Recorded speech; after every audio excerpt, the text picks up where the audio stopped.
전도서입니다.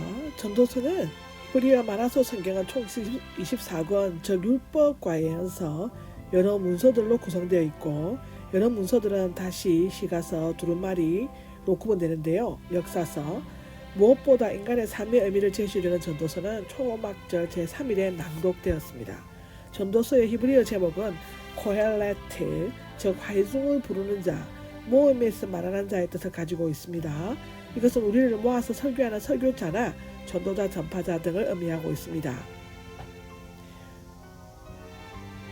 개혁성경은 이 의역을 따른 것이고요. 전도서는 저자로 추측되는 솔로몬이 자신의 지난 과거를 되돌아보면서 자신이 추구했던 모든 것이 실패와 허무였음을 고백하고 하나님을 경외하고 그를 중심으로 하는 삶이 참으로 복되고 만족스러운 삶이라는 것을 교훈해주고 있습니다.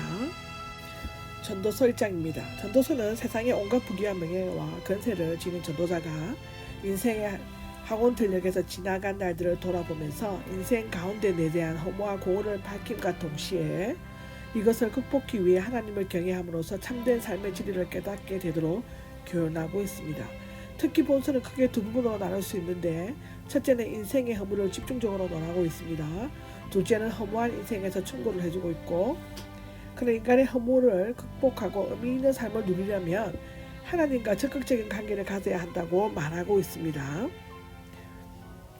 서론이 나오는데, 본체 전체의 서론 부분에 해당하며 솔로몬의 다른 시가서처럼 먼저 간략하게 저자 자신을 간단하게 소개하고 나서 본서 전체의 대주제이며 모든 인생이 필연적으로 직면하는 궁극적 문제인 헛됨과 그 극복을 일반적으로 논조로 다루고 있습니다. 여기에서 헛되다는 말이 여러 번 반복되는데 히브리법 최고급 표현으로서 내용이 강조되고 있습니다. 1절을 보면 저자에 대해서 나오죠. 다른 지혜문학에서 전도서의 저자는 이 책이 자신의 저자임을 확인하였고, 다른 곳에서는 이 책에 대한 신성한 권위를 강조하였습니다. 그러나 저자가 솔로몬이라고 직접 소개하지 않기 때문에 여러 의견들이 제시되었는데, 그 중에는 솔로몬 이후 시기 또는 포로 시대의 이름이 알려지지 않은 어떤 저자였을 것으로 추측하기도 합니다. 그러나 예루살렘 왕이며 다윗의 아들은 솔로몬 왕 외에는 없다. 또한 본서 저자가 솔로몬이라는 정글은 탁월한 지혜, 엄청난 부, 많은 종들, 웅장한 궁전 등에서 찾아볼 수 있습니다. 솔로몬이 자신을 전도자, 즉 모임에서 말하는 자, 전파자, 설교자라고 부른 것은 찾아오는 많은 자들에게 지혜로운 말을 전했기 때문이었을 것이라고 열왕기상 4장 34절, 또 10장 1절에서 10절에 나오고 있습니다. 2절에는 주제 만물의 헛됨을 얘기하고 있죠. 전도자는 본서 전체를 통해 두 가지 주제를 강조하고 있는데요. 첫째는 모든 것이 헛되다는 것이며, 또 하나는 수고함으로 얻는 인생의 결과를 즐기라는 것입니다. 특히 전도자는 서두에 본서 전체의 대전제가 되는 만물의 헛됨을 단정적으로 언급하고 있으며, 이것은 이 세상의 모든 피조물, 즉 사람뿐만 아니라 모든 자연 만물의 허무함을 함축하고 있습니다. 여기에서 헛되다의 뜻은 공기, 숨인데요. 그것을 강조하기 위해 한 구절에 오해나 사용하고 있습니다. 실제적인 것이 아니거나 실질적인 가치가 없는 것, 덧없는 것이나 일시적인 것 등 수수께끼처럼 이해하기 힘든 것, 보이지 않고 희미한 것 등을 의미한다고 하는데요. 이 헛됨은 철학적인 무가 아니라 인생 자체가 가치나 의미, 내용, 목적, 영원성이 없으며, 특히 하나님을 떠난 인간의 모든 삶이 참 기쁨과 만족을 주지 못한다는 것을 의미하고 있습니다. 만물이 헛되다는 것은 아담이 타락한 결과가 자연이나 사람에게까지 악영향을 미쳤다는 성경 말씀과 일치하고 있습니다. 창세기 3장 17절에서 19절, 로마서 8장에서 20절, 21절에 기록되어져 있습니다. 무엇보다도 전도자는 인간사의 모든 것이 헛된 것임을 선언합니다. 인간사에는 사람의 수고와 지혜, 의로움, 재물, 종기, 쾌락, 젊음과 힘, 생명, 사후 등 모든 것이 포함되는데요. 물론 전도자는 이 모든 것이 아무런 의미나 가치가 없다고는 단정하지 않습니다. 사람은 수고함으로써 위대한 일을 성취할 수 있고, 그 결과 어느 정도의 즐거움과 만족을 얻을 수 있습니다.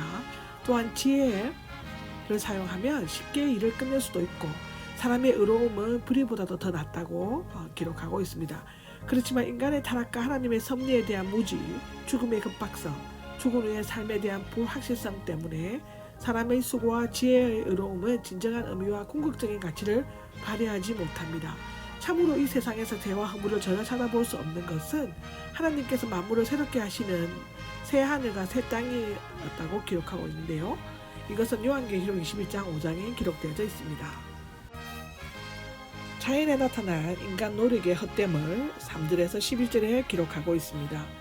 여기에서는 해 아래에서 일하는 인간의 수고가 유익하지 못하다고 언급함으로써 하나님을 떠나 죄악 속에서 살아가는 인간의 삶이 고달프고 허무하다는 것을 암시하고 있습니다. 이 주제를 뒷받침하기 위해 전도자는 만물의 허무함의 한 애정으로 대자연의 허무함을 1차적으로 언급함으로써 인간의 노력이 영원한 가치를 얻는 것이 불가능하다는 것을 일반적인 논조로 강조하고 있습니다.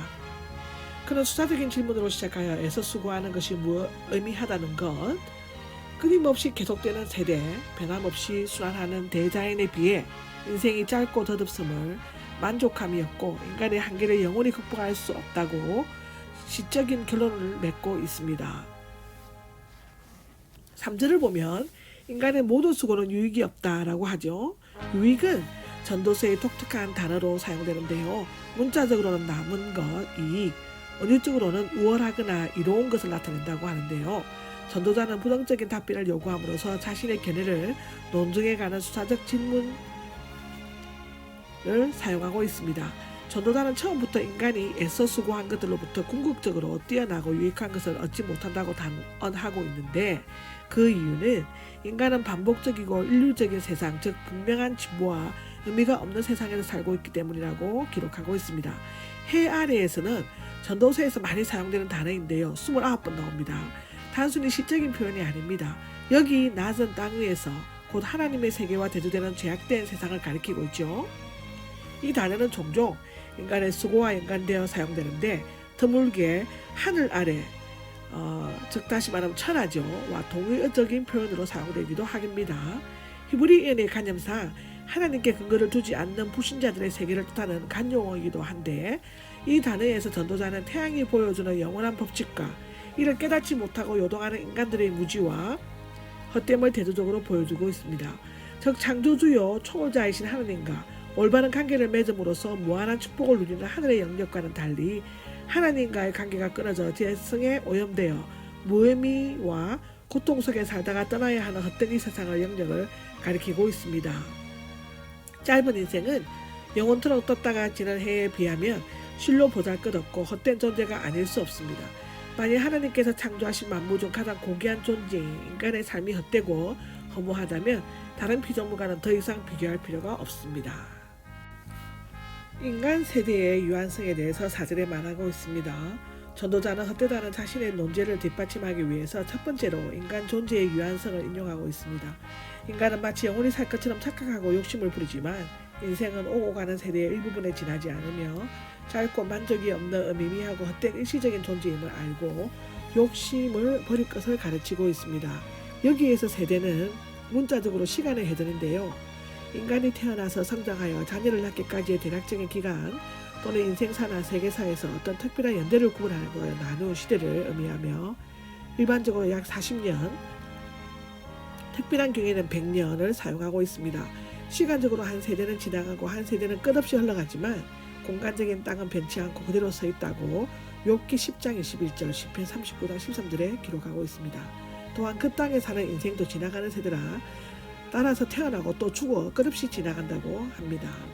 영원히는 문자적으로 영원까지인데 무시간적인 영원성이 아닌 유일한 시간 내에서 상대적으로 매우 긴 기간을 가리키고 있죠. 땅도 유한한 피조물로서 언젠가는 사라질 것이지만 역사가 진행되는 동안에는 유일하게 변화하지 않고 완고히 존속됩니다.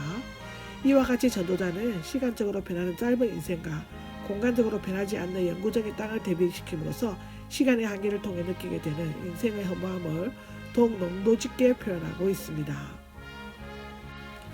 자연 허무와 활동의 무익함을 5절에서 7절에 기록하고 있습니다. 전도자는 헛되다는 자신의 논지를 뒷받침하기 위해 두 번째로 자연이 끊임없는 순환에 의해 드러난 활동의 무익함을 세 가지 자연물로 예정함으로써 실감나게 표현하고 있습니다.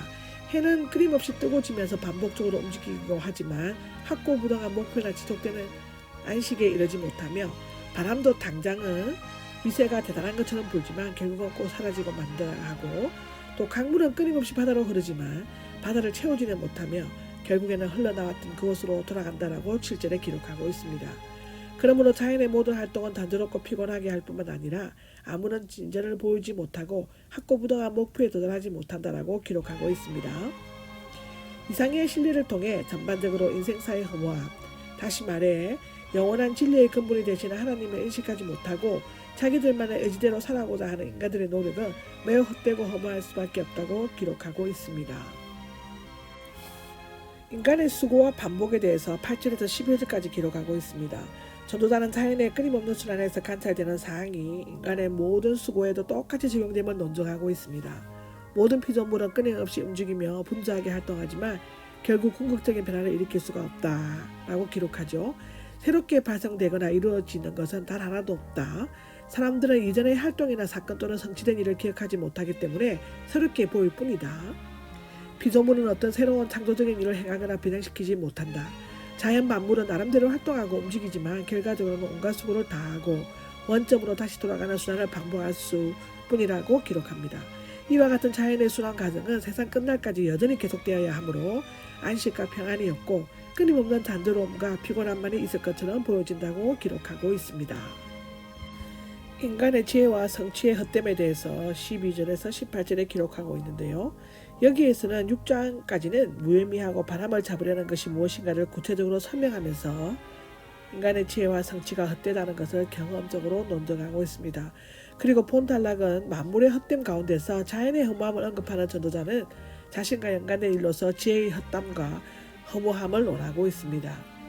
해 아래 인생의 허무함인데, 전도자는 자신이 이스라엘 왕으로 지혜를 사용한 신뢰를 보여준과 동시에 먼저 뛰어난 지혜자인 자신이 깊이 연구한 결과 해 아래 인생의 허무함은 누구도 부인할 수 없는 엄연한 사실임을 발견했다고 밝히고 있습니다. 아마도 이것은 전도자인 솔로몬이 한때 이방 여인들의 유혹에 의해 하나님을 떠나 타락했는데 바로 이때 느낀 지혜의 허무함과 헛됨을 암시하는 내용을 볼 수 있습니다. 이러한 역사적 경험을 비추어 볼 때 세속적인 욕망을 채워 행복과 만족을 얻으려고 하는 것은 사람의 손에 잡히지 않는 바람을 잡으려는 것처럼 결코 이루어질 수 없는 것임을 언급하고 있습니다. 더욱이 재물이나 명예, 견세에 대한 미련을 버리지 못하고 그것을 얻기 위해 애쓰는 것을 어리석은 일이라고 매우 풍자적으로 지적하고 있습니다. 지혜의 헛됨에 대해서 말하고 있는데요. 사실상 전도자인 솔로몬은 국내외적으로 지혜를 인정받고 그 자신 스스로도 지혜롭다고 자부하였죠. 그러나 그런 인간의 지식과 지혜로는 인생과 우주의 본질적 문제를 완전히 해결할 수 없을 뿐만 아니라 그 지식과 지혜가 한계가 많고 일시적인 것이라는 것을 사실을 고백하고 있습니다. 솔로몬은 자신의 경험을 통해 인간적 지식과 지혜를 얻음으로써 행복과 번영을 누리려고 하는 인간의 노력이 결코 실현될 수 없는 지극히 무가치한 행위임을 깨닫고 있습니다. 그러나 지혜를 해 아래의 지혜로 나타냄으로써 그 헛됨의 원리가 세상 지혜에만 해당할 뿐이며 참 지혜인 하늘 위의 지혜와는 구별된다는 것을 밝히고 있습니다. 세상 지혜는 이기적인 목적에서 출발하므로 인간의 본질적인 문제에 대한 궁극적인 해결책을 제시해주지 못하고 오히려 걱정만 많아지게 한다라고 18절에 나와 있고 고린도전서 1장 19절에서 20절에도 나와 있습니다. 오직 하늘로부터 오는 참된 지혜만이 인생에서 참된 생명과 행복을 줄 수 있다고 기록하고 있고 이것은 잠언 3장 8절, 로마서 8장 6절에도 기록되어져 있습니다. 아멘.